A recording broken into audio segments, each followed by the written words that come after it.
Javi, sin dudas la economía de este gobierno presenta más incógnitas que certezas. Y cuando uno habla de la gestión económica, decimos y nos preguntamos por qué no llegan las inversiones, por qué el gobierno echaban 2 años de gestión y no logra controlar la inflación. Vamos a presentar a nuestros invitados, si te parece. Dale. Está Adrián Grana, que es diputado nacional de Unidad Ciudadana. Gracias, Adrián. Y César Torres, es diputado provincial por Cambiemos. Frente a los cuestionamientos que parte de la sociedad le hace al gobierno, cuestionamientos que acabo de mencionar, diputado, a ver.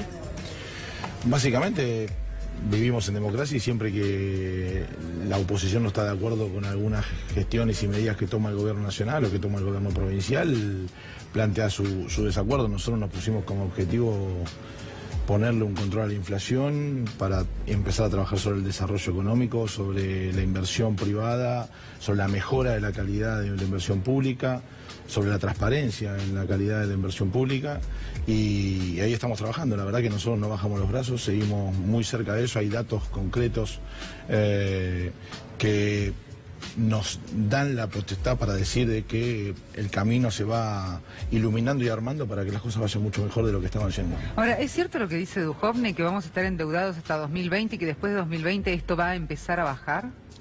Duhovne hace un planteo general, porque digo, es muy normal andar sacando títulos, digamos. Duhovne da ese comentario en una charla mucho más integral, donde hace una aclaración de situaciones que se vienen viendo desde hace mucho tiempo y que se están regularizando en cuanto a la economía. Inclusive plantea, digamos, que tiene que ver con la deuda que fue tomando el país, cómo se va a ir estabilizando eso. Y ahí, digo, sacarlo de contexto, como que recién después se va a lograr normalizar, es como que no sé si transgiversar, porque la palabra no es transgiversar, pero se cambió, digamos, por ahí el objetivo de lo que quiso decir Duhovne. Lo que está claro es que nosotros venimos trabajando para seguir bajando la inflación, para que no tener picos, para que la gente pueda llegar y hacer los consumos que tiene que hacer para que vivan los argentinos un poco mejor de lo que vivían.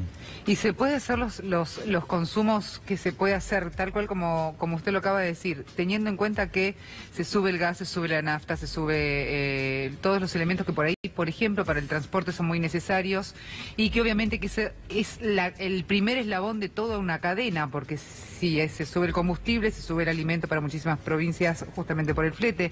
Lo mismo pasa con el tema del agua, la luz, de los servicios públicos. Yo te lo voy a decir al revés. A ver. Durante mucho tiempo tuvimos subsidiado todo eso que vos estás mencionando. Entonces parecía que se vivía en un país maravilloso y exitosísimo. La realidad es que ese subsidio hizo que nosotros tengamos una no verdad con la gente y con la sociedad. Lo que se están poniendo ahora son las cosas como en su lugar. Ese sinceramiento de tarifas. Es un sinceramiento de tarifas, un sinceramiento que además, digamos, tiene que tener un Estado muy presente exigiendo que se cumplan con las inversiones. El propio gobierno decía que vivíamos con una fantasía. Miembros de Cambiemos decían. Durante mucho tiempo se vivió en situaciones que no eran reales y se pagan las consecuencias. Cuando vos gastás más de lo que cobrás y entras en deuda, digamos, empezás a tener problemas. Yo te voy a poner un ejemplo clarito. Yo soy de Vicente López, primera sección electoral. Mucha gente que vivía en Vicente López pagaba una tarifa muy económica, muy barata, en los gastos generales, en servicios públicos específicamente, y tenía subsidio al transporte. En la ciudad de Buenos Aires, yo escucho muchas veces que la gente se enoja por el aumento del transporte. Hay que ir a San Juan, hay que ir a Córdoba para saber, en Tucumán, en Santiago del Estero, para saber qué se paga de transporte. Y tiene que ver, digamos, tiene que ver con las diferencias que hubo. ¿Qué pasó? Se subsidió durante mucho tiempo un montón de situaciones. Vamos a recorrer, nosotros de hecho lo estamos llevando ahora al recinto dentro de poco tiempo en la Cámara de Diputados. Digamos, vos tenés barrios privados y countries en la provincia de Buenos Aires que hace muchísimos años que pagan como si fueran espacios comunes. A mí a nosotros lo que nos da la sensación es que el gobierno no termina de encontrar el camino del relato que quiere construir. Se dice que se vivía en un país irreal. Yo creo que el término irreal tiene que ver con más que con una construcción de lo que fue pasando, sino con algunas cuestiones que cree el gobierno de Cambiemos que no pueden ser reales. Por ejemplo, que las grandes mayorías puedan acceder a una tarifa de luz económica, les parece que está mal. Y de hecho toman la medida que toman. Que la nafta tenga una regulación del Estado para que la gran mayoría pueda acceder, a eso le parece mal. Que se pueda comprar un aire acondicionado les parece mal. Eso le parece irreal, le parece que es un país de ficción. Y nosotros creemos todo lo contrario. Creemos que no hay mejor ni mayor motor ni impulsor de la economía que el consumo de las grandes mayorías. Eso permite que cuando uno tiene capacidad de consumo hay mayor producción, porque hay demanda. Hay mayor producción, esa producción implica que haya más mano de obra, es decir, crece el trabajo. Por eso se crearon 5,5 millones de puestos de trabajo en las gestiones de Néstor y de Cristina. Entonces, y vos fíjate, ese mundo irreal supuestamente daba pérdida, había que endeudarse, lo cual es absolutamente falso. El proceso histórico de mayor desendeudamiento de la Argentina fue entre el 2013 y el 2015. El proceso de endeudamiento viene justamente detrás de todas estas medidas que nos dicen, que nos hablan de sinceramiento y endeudan al país, achicando el mercado interno, hipotecando el futuro de los argentinos por muchos años en una lógica que pareciera ser una nueva etapa de lo que ha vivido la Argentina cada vez que gobernó la derecha en lo que ha gobernado la derecha, que es una etapa de saqueo.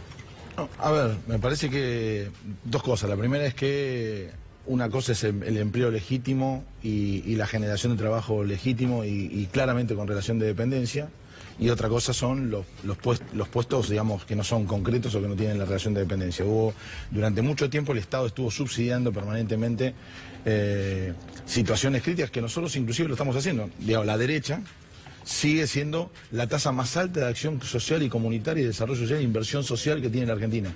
Históricamente la derecha, digamos, de Macri, que digamos que quiere cerrar todo y que no vive las situaciones como son, seguimos trabajando muy cerca de la gente que tenía un plan social, con una diferencia. Le estamos enseñando un oficio, le estamos dando una oportunidad de que dejen de vivir y ser rehenes de ese plan social. Digamos, estamos trabajando en forma muy cercana con todos los programas del Ministerio de Salud, de Desarrollo Social. Inclusive, digo, yo soy autor de una ley que tiene que ver con, voy a decir algo, yo bailo una murga desde los 8 años y nosotros desde la murga estamos haciendo talleres textiles para que la gente cosa ropa y haga no solamente la ropa de la murga, sino también delantales, bolsas, guardapolvos. Digo, estamos tratando de que ese plan social que tenía un número y que era atado a una realidad, empieza a ver otra posibilidad, empieza a ver esa luz que no vio, que se le mostraron. Pero un dato bastante categórico, y acepto lo que dice acá el colega nacional. En la época de Néstor y Cristina hubo 5 millones y monedas de puestos de trabajo. Desde el 2015 al 2017 el récord es histórico en la Argentina. 6.277.000 puestos de trabajo reales en relación de dependencia. Ahora, Torres, no es un dato mío, es categórico. ¿Por qué entonces la gente tiene otra sensación? Porque nosotros escuchamos, por ejemplo, hay despidos en el INTI, despidos que corresponden a ATE, por ejemplo, a lo largo y ancho, no estamos hablando solamente de provincia de Buenos Aires, hablamos a lo largo y ancho del país, ¿no? Hablamos de despidos en el Hospital Posadas, despidos en el INTI, despidos en organismos públicos. ¿Por qué entonces está esta sensación, si se quiere, que cuando se despide a la gente, esos puestos de trabajo no son integrados por otras personas, sino que se pierden? A ver, hay dos cosas, me parece que son bastante interesantes que las mencionemos y está bueno que vos lo preguntes, porque te mencionaste básicamente todo lo que tiene que ver con el Estado público. Claro. ¿Sí? Vos hablaste de INTI y de otros organismos. Sí. Lo primero que tiene que ver con revisar qué es lo que funciona y lo que no funciona. Vos tenés organismos que se han hecho revisiones durante un tiempo y es categórico que hay gente que no tiene esa función y no cumple esa función.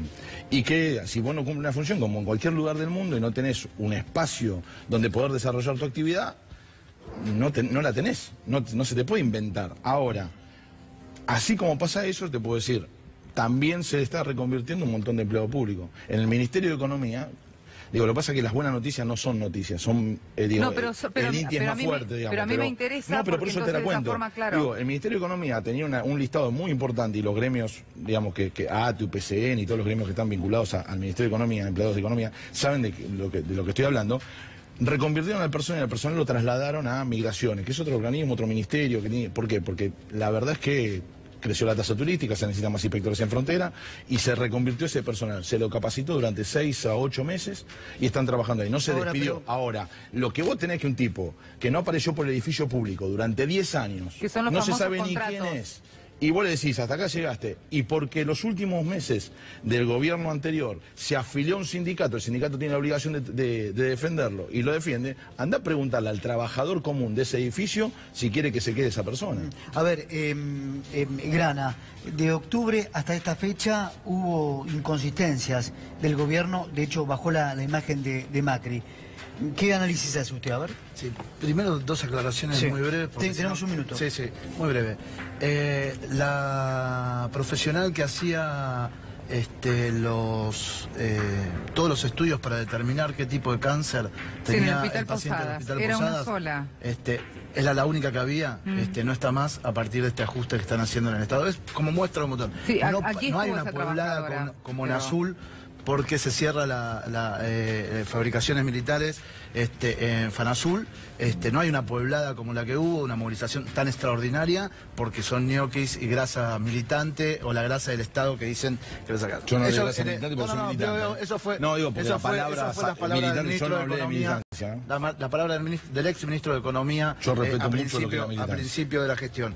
Y en segunda instancia, no solamente hay despidos en el Estado, que los hay, y muchos, de trabajadores de muchos años en el Estado y que tienen funciones muy claras, sino que vemos todos los días cómo se cierran empresas permanentemente por la falta de consumo y por la tanta de mercado interno. Tenemos 10 segundos, de octubre acá. De octubre acá. Lo que han hecho es poner el pie en el acelerador sobre la política de ajuste que había empezado Mauricio Macri desde diciembre de 2015, y los resultados están a la vista. Los trabajadores cada vez con menos trabajo. El salario pierde la carrera con la inflación. Los jubilados tienen menos poder adquisitivo. Las asignaciones, los pensionados, lo mismo. Lo que hay es una política de un gobierno que gobierna para pocos, un gobierno de pocos que gobierna para pocos. La mayoría estamos quedando afuera y se ve. ¿Y qué pasa cuando la gente queda afuera? Va a la calle, como está pasando permanentemente con cada una de las medidas que está haciendo este gobierno. ¿Qué les dijo la marcha del 21F? ¿Algo? Que los gremios siguen siendo grandes movilizadores, como desde que nacieron los gremios. Históricamente los gremios tienen una experiencia. La matriz de un dirigente gremial tiene que ver con la formación y el diálogo con los empleados, con los trabajadores, y también el tema de la movilización. Son los cracks de la movilización, así que no me asusta, no me parece que... Sí digo el movimiento obrero tendría que ponerse un poco más racional y pensar qué cosas le sirven a los trabajadores que movilizan para parar o que llaman a la convocatoria a un paro nacional, y hacemos que la Argentina siga saliendo adelante. Bien.